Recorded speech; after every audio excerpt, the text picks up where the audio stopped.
Shotgun with Charlie.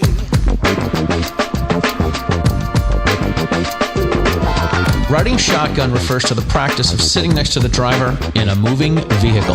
The term riding shotgun came around after the time of the stagecoach, when somebody used to sit next to the driver holding a shotgun, in case they ran into bandits. My name is Charlie Cook, and I drive a lot. I like to talk to people while I'm driving, so I interview people in my car while I'm driving. Welcome to Riding Shotgun with Charlie.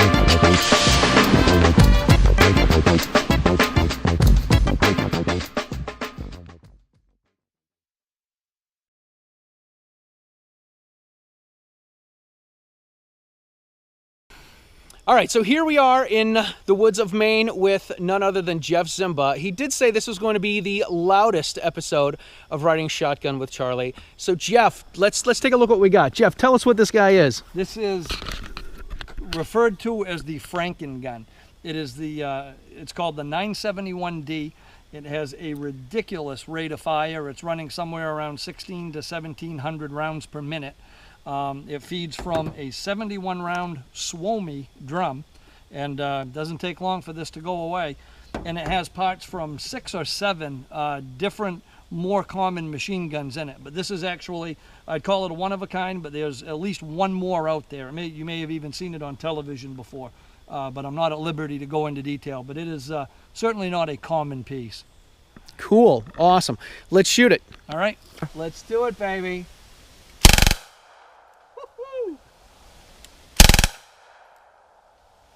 Can I hit the steel?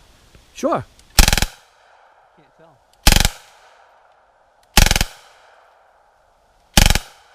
Oh my gosh, it's like cutting the grass.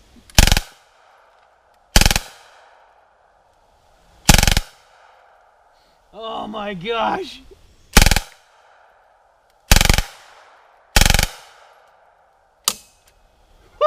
Awesome. That was awesome. That was totally kick-ass. Totally kick-ass. Are we the loudest one yet, or we have to keep working on it? We need to keep working on it, definitely. Due diligence. Absolutely. All right. Ladies and gentlemen, welcome to this episode of Riding Shotgun with Charlie. This is going to be an unbelievably kick-ass interview. I have with me, you ready for this? I have with me Jeff Zimba. Jeff, it is a pleasure to be up here in rural Maine. I hate to say it's rural Maine because it all feels rural. Just is Maine. It's just Maine. We're in Maine. We're in vacation land, man. Amen. This is awesome.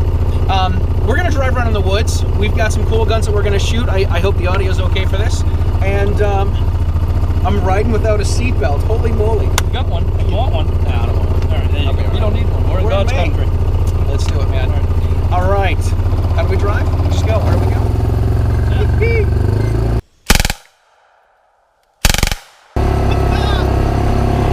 All right, so we're in Maine. We're hanging out with Jeff Zimba. We've got... Oh, woo! I missed the turn. So Jeff was able to load us up with some guns. And this is completely different. I think Jeff said on his social media today that this is the loudest version, the loudest episode of Riding Shotgun with Charlie. And I absolutely, totally. Hopefully it's not just background noise. I know, right? It's foreground noise that we're going to create. Absolutely. All right. You can see we're driving through, literally driving through the woods here.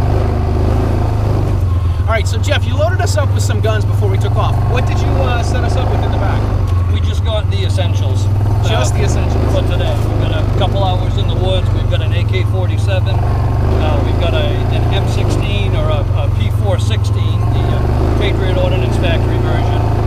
We've got a Fight Light Industries MCR, or Mission Configurable Rifle, and that's a belt-fed M16 in its full simplicity. We've got a FN P90 PDW, or submachine gun. We've got for normal guns, we have a Glock 17. Normal guns. And I feel like I'm forgetting something. Oh, we have a Franken gun.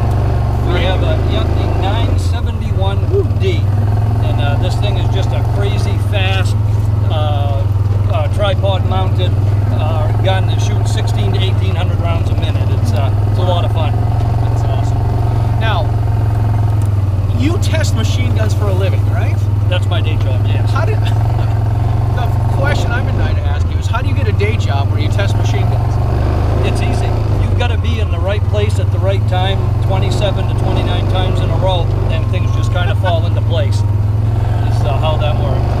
Shooterist, do you have, people ask me, because I'm a gun instructor, they ask me if I have military experience, and I don't.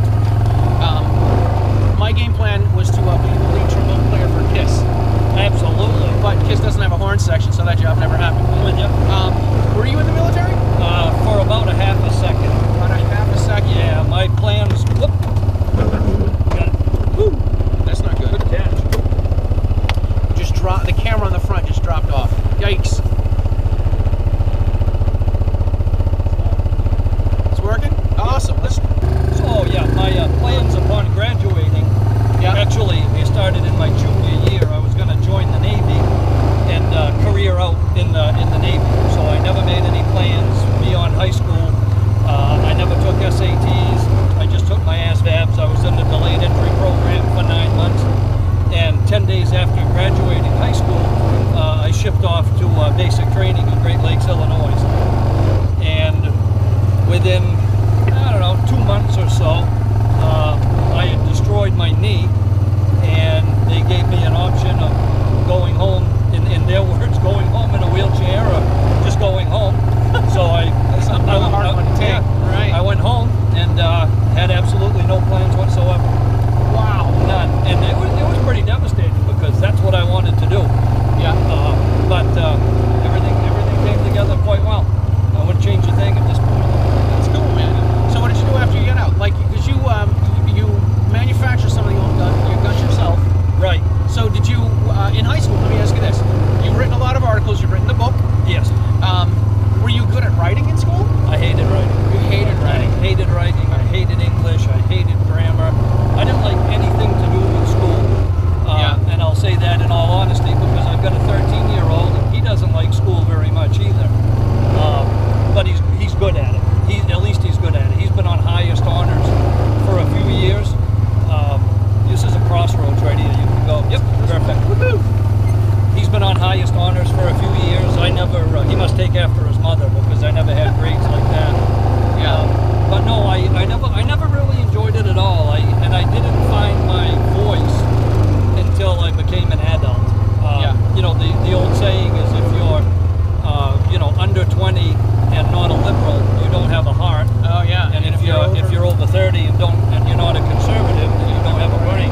And my inner conservative came screaming out at about 22. Yeah. And I wasn't happy with the way things were going, and I started penning letters in the local newspaper, giving them my opinion. You gonna be okay? Yep, just nice and slow though, because of the. Woo! Yep, you got it. It's got that winch mount on the front, so if it's too stiff, it'll spear it. But Oh fine. my God. So I started writing letters in the local newspaper, Yeah. and it turned into a semi-regular column, an outdoor column, instead of just complaining all the time. They asked me to fill in with some of the outdoor writers in all outdoor issues, becoming a guide, fishing in the saltwater, hunting, preparation for hunting season, that type of thing. And Yeah. that's where I really learned how to use a pencil and deal with an editor. Were you good with your hands? Like, I know my deal is this. I know that I'm not good with my hands. When I was in high school, I took the auto shop class. We had to bring in a lawnmower that didn't work, and I broke mine out in a box. So that's when I was like, you know what? I can't really take things apart and put them back together. Yeah, no, in all honesty, I mean, I used to break things all the time. I used to take everything apart to try to learn how it worked. My grandfather was a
testing ammunition somewhat like I do now, but I didn't realize why it would be important back then. We used to chronograph things and measure loads. Yeah. Hang a left here. And in the mid to late 1970s, my father came home with a Bushmaster assault pistol. And don't yell at Charlie because I said assault gun, because we preach there's no such thing as an assault weapon. Assault is an action, not a tool. Right, that's an anti-gun or a gun grabber name, propaganda, but this was actually called, stamped on it, Bushmaster assault pistol. They made a rifle version. This was a copy of the Colt Imp, and it was 223 with a 7-inch barrel and had a 30-round standard capacity magazine, and when you squeezed the trigger, it let out a great big flame because it wasn't burning all the powder, and that got my interest in military-type firearms. That was what really lit the candle. Gotcha. When did you buy your first AR? I bought my first AR in 1987. 1987. And it was a... All right, hold on. Yeah. So this one All right. slides in the front, bang it down into place when it's ready to go. Rock and roll. It's a closed bolt machine gun, a 4th generation. So bring the bolt to the rear, let it go, And then you're good to go? you've got safe right here. Yep. And full auto. There's no semi. Safe and full auto. Yep. If this was a factory one, it would have all three, but Yeah. If this was a factory one, it would have all three. Safe, fire, and burst. Yep. It is safe and full. I made it, so it's just safe and full, because who shoots in semi? So Right. there you go. Okay, rock and roll, baby.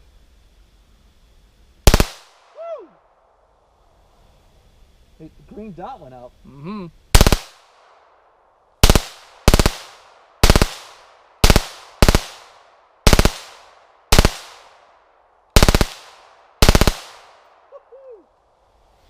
Oh my gosh. How cool is that? That is so kick-ass. Awesome. Okay. Woohoo! So we're parking in the woods because audio might be hard to hear. So Jeff was just telling us that he has he's how long? I can't even remember what you said.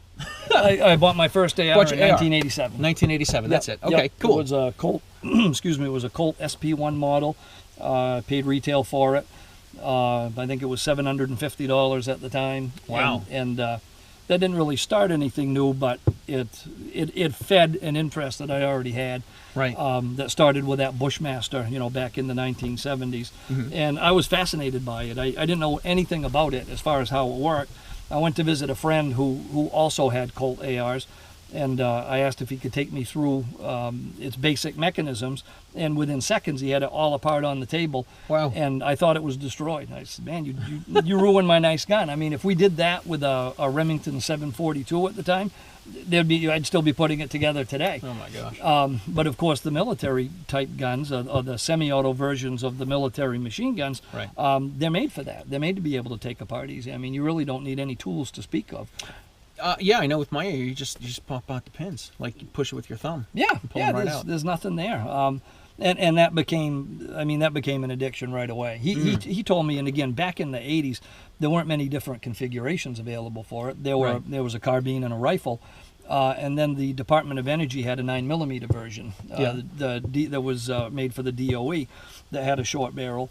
Of course, once you're interested in one of them, you start to become a student and learn about all of them. And I saw that in Vietnam they had an XM177 version, which had a 10 or an 11-inch barrel and a different flash hider and a different stock. And of course, I wanted to start. It's basically like a Lego set for adults. So I started taking it apart, and I wanted to build it in different configurations. And that's what really started things off with that family of guns. Yeah.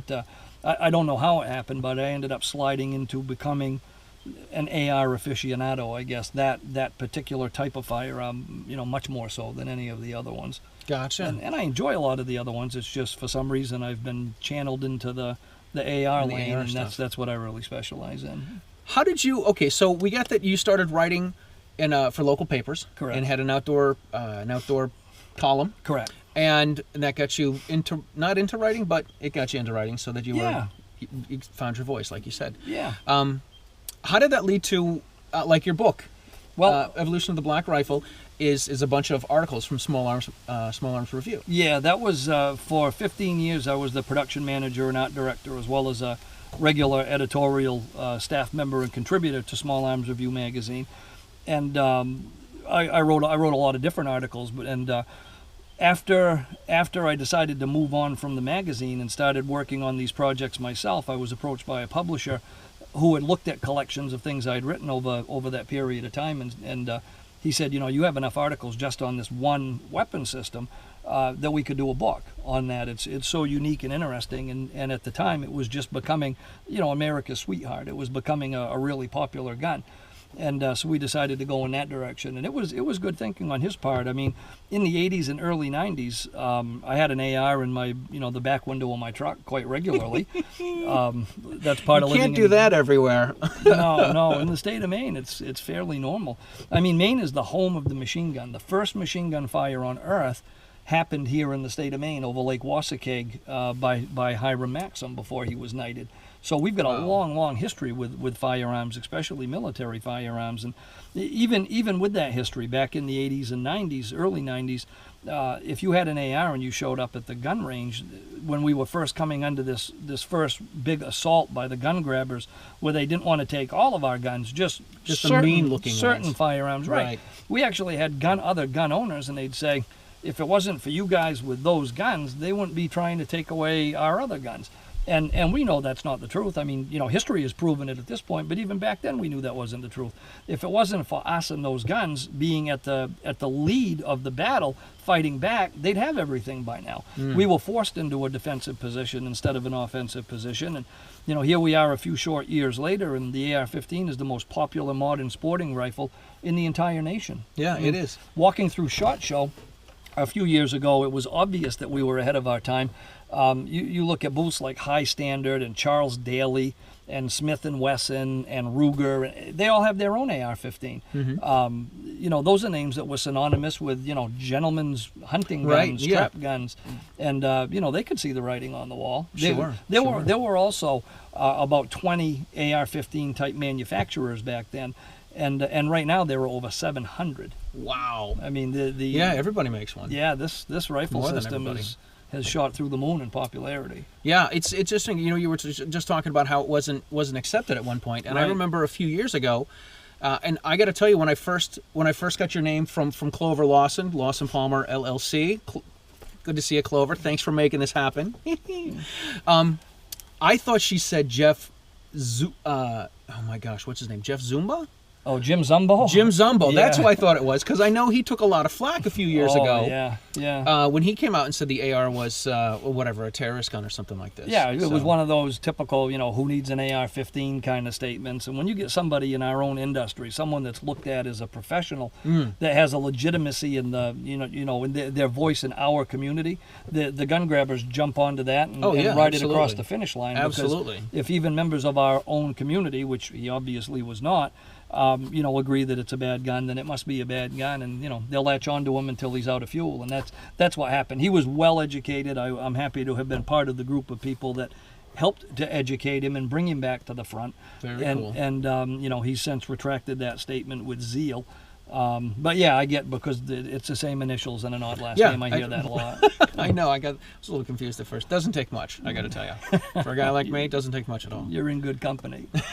All right, let's drive.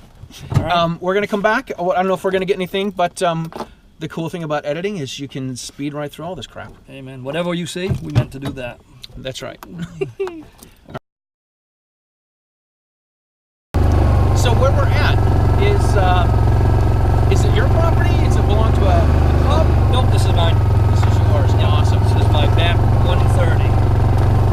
Got a nice little piece here in central Maine, and loaded up with white-tailed deer and wild turkey and moose and bobcat, Moose, coyote, and unless anyone asks you, and then there's no animals. There's nothing. Looks like the earth's been salted. It's so dead. It's terrible. I hate to sound uneducated here. Is Small Arms Review still around? Yes, it is. Yeah, Do you write for them? It used to be no, I haven't written for them for a few years. It used to be a monthly glossy gun magazine that went to quarterly, and now it's come, and a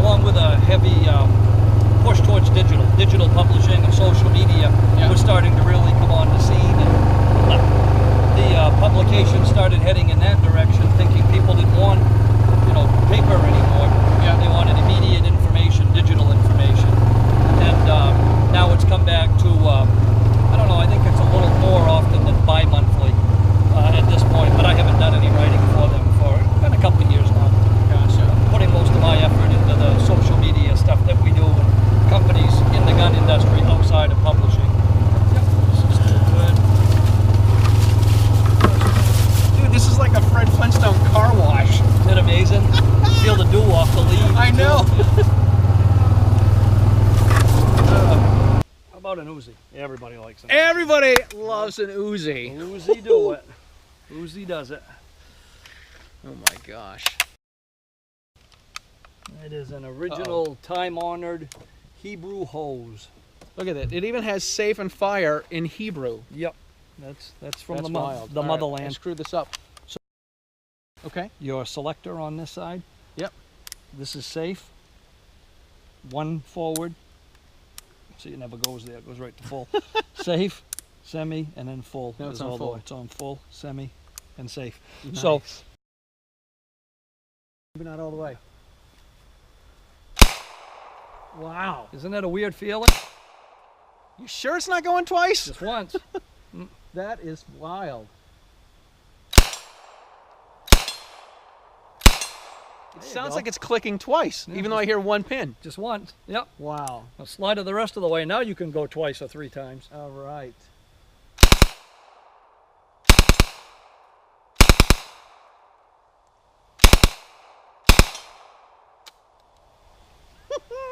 Isn't that beautiful? Oh my God. There's Oh, more in here. More ammo? Oh. Wow. Let's not stop then.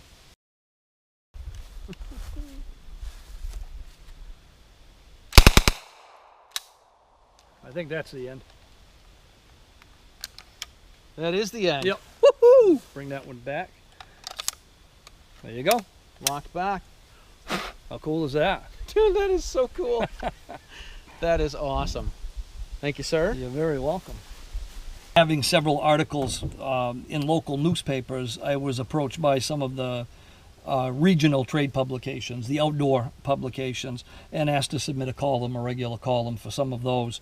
Again, the smaller ones, typically the ones they give away at the stores, the sporting goods stores, and they're advertising-driven publications. And after doing that for a couple of years, I was approached by a larger publication, and they asked what I charged for a column, because they wanted to start running them in their publication. And I explained that I was in the middle. I was meeting with somebody. I didn't have time to discuss it at that minute, but I would call them back within a couple hours and go over it.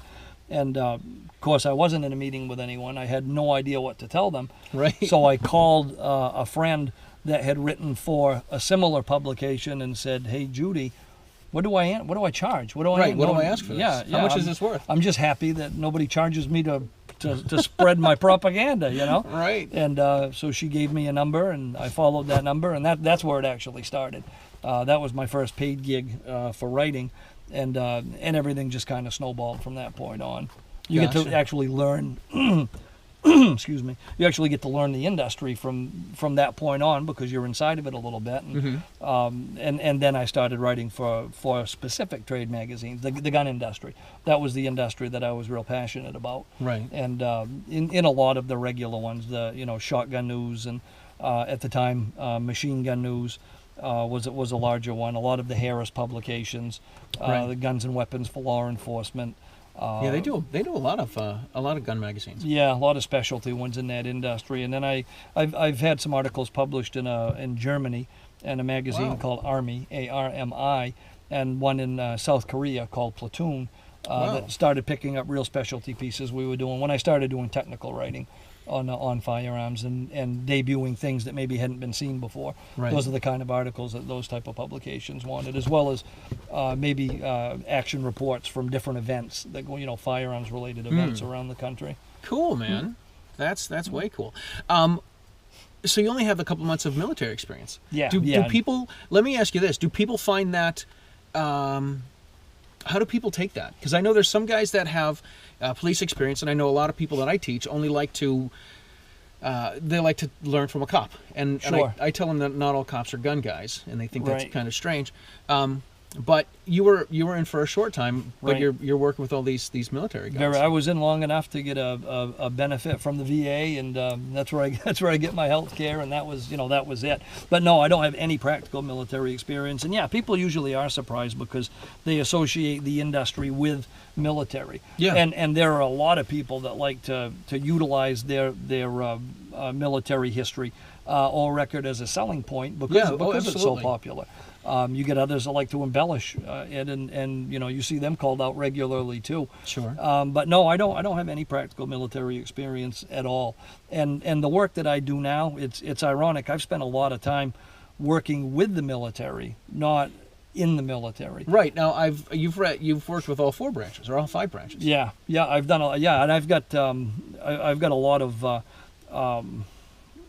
oh goodness, I'm having a complete brain cramp. Sources, citations, awards. Okay. Honorary, whatever, certificates or whatever. Yeah, back in the acknowledgements. In the for the Marine Corps, I got a nice certificate from the Marine Corps for helping the poolies, the new recruits with weapons familiarization before they would go into the service. Gotcha. Like we'd take an M60 and a Beretta and an M16, and we'd run familiarization drills with them. So when they go into boot camp, they've got enough confusion going on. Right. If there's something there that has a little bit of familiarity to them, it's going to be helpful. And those projects worked out really good. Cool. I got a nice certificate from the Army, and actually a flag, excuse me, that was flown over Gitmo. From the Army. Recently, I received a beautiful one from the Air Force for some work that we've been doing with the 101st Security Squadron out of Bangor, Maine, in that one. So it's been a lot of fun, and it's allowed me to continue to do what I wanted to do from the start, which was work with the military in some capacity. And of course, I thought it was going to be belonging to the military and taking orders. But you still get to whatever. Yeah, I get to do the fun stuff. Right. I'll get firearms from manufacturers that maybe are not ready for prime time, and be able to run them through tests and go over them a little bit, and recommend improvements or fixes, or break things if we find weaknesses in them, or and help them get them ready for to help our good guys get rid of bad guys more efficiently and come home safely, and or get them ready for the market, if they're going to be for commercial sale things. Gotcha. So it's really a fascinating part of the market that I work in, and it's something that I would have very little hands-on with had I been able to continue my career in the military, which really didn't have a whole lot to do with weapons other than you just happen to use one. Right. Yeah, and of course when I went in, I mean, I've got nothing but respect for these people that join the military today.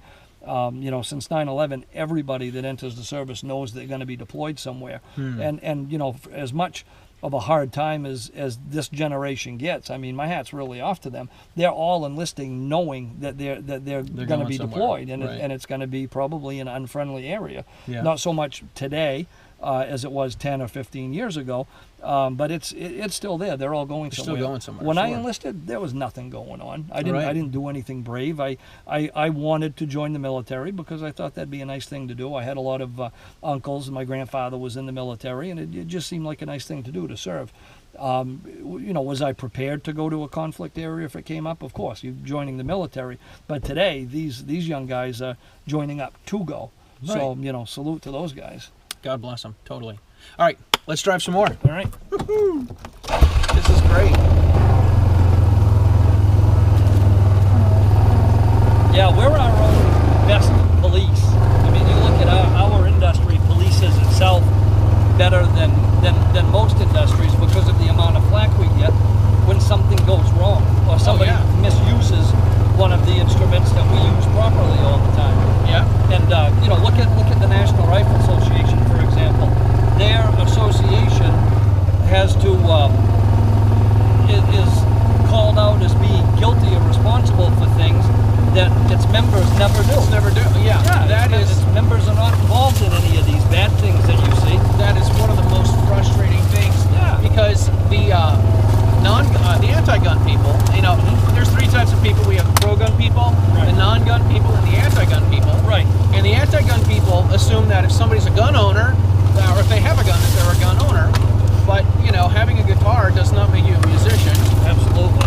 And having a gun, yes, you have a gun, but you're not, a law-abiding gun owner. If you don't have a license, you don't use it legally. Yeah, and if you're going out to commit crimes. Yeah. You don't have any respect for the law or human life or anything like that. That doesn't make you a gun owner. You brought up law enforcement and police officers that are typically looked at as professionals with firearms. And in the law enforcement area, I've got a lot of friends. Nice, I love that. You'll see a lot of those. They mean something here. They're not just to scare people away. That was a sign that said, what did it say? Warning, rifle range?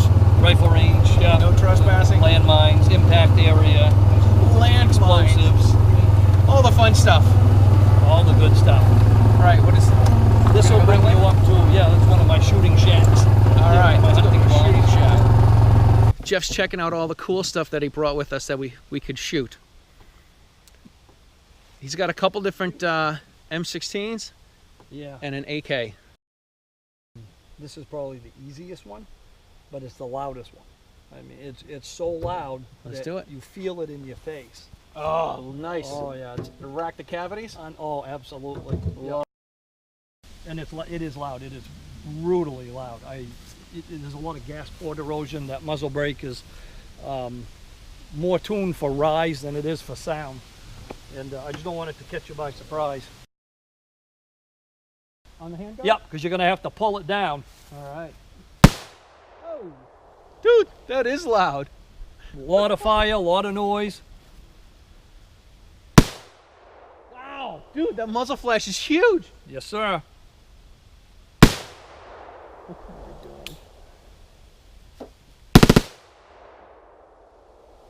Does everybody shoot with their eyes closed? Try to keep it a little closer to the bottom so when it comes up, it's still in the steel. Okay. There you go.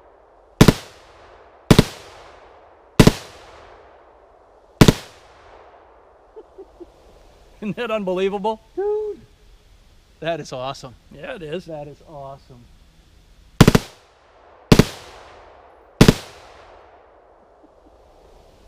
Oh, man. Dude, I can feel the heat. Yeah. Woo! Clear. That is awesome! That's the way God and Eugene Stoner meant it to be, right Oh there. my gosh. That was kick-ass. Isn't that awesome? That is amazing. It's like a bass drum right to the core. Oh, I totally. Right to the core. So let's talk hunting. So we're right by your deer stand. Yes, this is one of my hard blinds where we bring veterans out. Veterans and kids are the two areas I specialize in. I'm a master registered Maine guide, as well as doing the work that I do in the firearms inventory. Wow, that's And awesome. those are the two areas that I specialize in. So we try to make it comfortable, convenient, and doable. There's a lot of people that have disabilities that don't believe that they can participate in the outdoors as fully as they can, and we want to make sure we prove them wrong and show them a nice, comfortable, relaxing time anytime we can. Cool. What I like about the shooting sports is it's level territory for everybody at any level at any time. Right, absolutely. You know? I mean, there's you see people that are in wheelchairs that are shooting, Absolutely. and there's no reason they can't shoot. My disability is me. That's it. My own mind and fighting with myself, and that's a really neat part of shooting. Is you're only competing against yourself most of the time. To your point, though, as far as being physically disabled somehow, I've got a good friend that was injured in a football game. He played for the Detroit Lions, and he took a really hard hit in the middle of a game, and he ended up a quadriplegic. Mike Utley. He's formed the Mike Utley Foundation. He's gotten use of his arms again, and he's absolutely convinced that he'll have full use of his legs as well. God bless him. And the Mike Utley Foundation helps people through that transition from able-bodied to not so able-bodied. And I mean, Mike is living proof that you can do anything you like to do. I mean, he can, he skydives and jet skis and shoots machine guns and rides snowmobiles and ATVs. And Mike does everything I do, and a lot of them better than I do. And he and his wife Danny are fantastic role models for people in that. But he likes to participate in the shooting sports, and he's not happy competing against other people that have similar disabilities. He's not happy unless he can kick my rear end. And I can tell you, there's a lot of people whose rear end he absolutely can kick. Wow, that's awesome. Yeah, That's so cool. Perfectly Very cool. level playing field. It is. He likes to shoot with his law enforcement buddies and be able to outshoot them. That's what he enjoys. That is a nice thing. I've been a band teacher for a long time, And I've been a gun instructor for 10 years or so. And I had a guy call me up a couple of years ago and said, after asking me some questions, he finally came out and said he was a police officer for 15 years. He learned how to shoot in the academy, and wasn't much of a gun guy. And Sure. he needed some help. So I said, look, all you gotta do is the fundamentals. And I said, I teach kids hot cross buns, so fundamentals are all I do. Sure, well, And it's sight alignment, trigger squeeze, you know. yeah. Well, we've all got a lane. I mean, we all have an area of expertise, you know, Yeah, that absolutely. we're the most positive in, and every single one is important because you can't get to the third or fourth step until you've climbed the first two. Absolutely. And it's important to know that and embrace it and take advantage of it. Cool. And you're right. There's a lot of law enforcement guys. You know, as a kid, you see a cop, and the first thing you see is a gun. Yeah. And that just perpetuates into a different belief when you get to be an adult, and when you find out that they're not really all gun guys, it's almost unbelievable at first. But the way it was put to me when I opened a gun shop, and one of the departments was it was a cop shop. We sold law enforcement gear to new guys entering the academy. Yeah. And when it first really came to light that they're not all shooters, nor do they want to be. Right. One of the detectives said to me, "Look, I mean, you know, I'm sure you have plumbers that come in here and are interested in firearms, but you're not going to find them in circles talking about, you know, pipe wrenches and you know, having a blast with their toolbox, and Right. they've always got their gear belt with them. Right, And right. It's just a tool for us, and it's one of many tools, and it doesn't really interest everybody off duty like, you know, Like some like people you does. guys, you gun people think that it would, and Right. that help drive it home. It's when I teach classes, I tell people that you know, in some states you have to tell the police when you're pulled over. Yeah. In some states you don't. And I said, you know, because a lot of new people are like, well, I have to tell the police I have a gun on me, don't I? No, you don't have to. Right. Like in my home state of Massachusetts, you don't have to. You don't have to tell the police. I say we have the don't ask, don't tell policy. If they Right. don't ask you, you don't have to tell them. Right.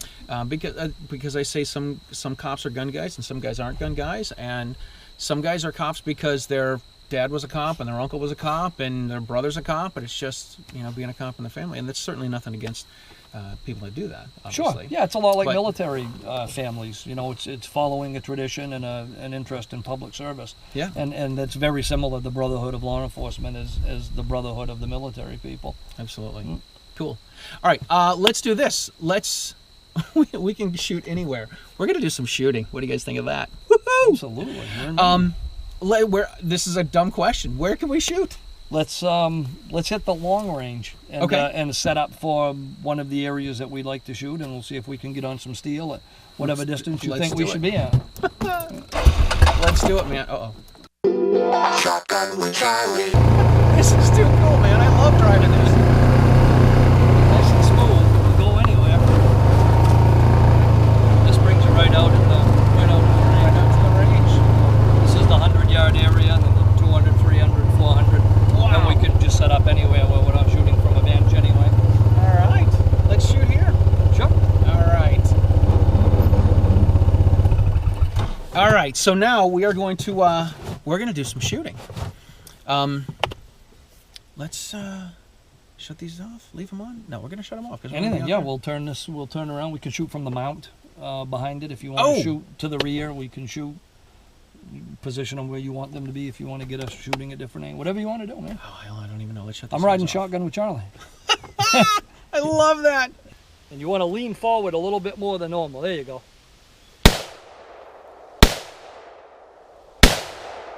That sounds awesome. It does. Nowhere near as much flash as the 16. No.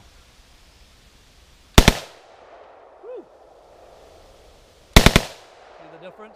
No.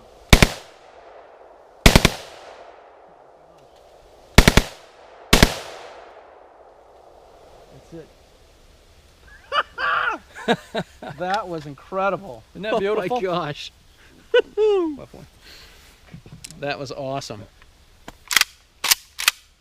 And we'll run them through. Come on. Make it easier. Belt-fed AR. Isn't that beautiful? There we go. There we go. Gotcha. It's going to function just like a regular box fed.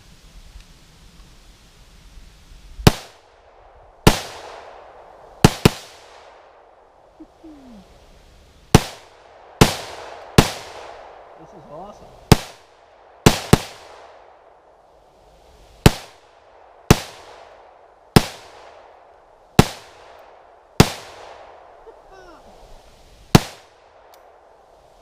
cool. Isn't that beautiful? That's awesome. And then to clear it, Okay. this goes in, lift your top cover, lift your feed tray, bring your action back, and then you can see into the chamber. Gotcha. That's it. Way cool. How cool is that, huh? Dude, this is awesome. So boxes of belts, and said the next time you see this gun, we'll be running it a lot harder. That's the same Nice. one we did that 200 round belt pull test with last week Oh, yeah? on the full auto lower before we started working with this new binary system. Wow. So we'll have to see how it runs. in Totally cool, comparison. man. Thank you. And neat stuff. You're very welcome. All right. So we're done. We're just about done with hanging out with Jeff Zimba up in the woods of Maine. And this has been a lot of fun. We got to learn a lot about you. I know there's a lot more we can learn about you because you're a very, very smart guy, very knowledgeable about everything. And Glad we've got you fooled at least. yeah, this has been a great riding shotgun with Charlie. We've had none other than Jeff Zimba. Jeff, how can people find you and your stuff? Facebook is facebook.com/guntestvids. YouTube is Big Shooterist. YouTube is youtube.com/Big Shooterist. And same on Instagram, Big Shooterist on Instagram. Awesome. And bigshooterist.com, where we have information about the book and some of the projects that we're working on that we're not involved with non-disclosure agreements. Gotcha. This stuff you can't talk about. So, Jeff Zimba, you need to find him. Check out his videos. YouTube, check out his videos on the Facebook and Instagram. And his book is Evolution of the Black Rifle. The Evolution of the Black And it's Rifle. on, you guys can find it on Amazon. Jeff, this has been a pleasure. Thank you so much. Pleasure's mine, man. I had a really good time. This was good for the soul. Nice to get out and decompress a little bit. Oh, felt great. Awesome. Cool, man. We will see you guys next time. Thanks for watching. Subscribe to all the Riding Shotgun with Charlie videos on YouTube and on the iTunes. You can check it on the iTunes. I'm an old man. I get it. The iTunes. It's like the internet and the Google. The Google, exactly. Anyway, we will talk to you guys later. Thanks for watching. Take care.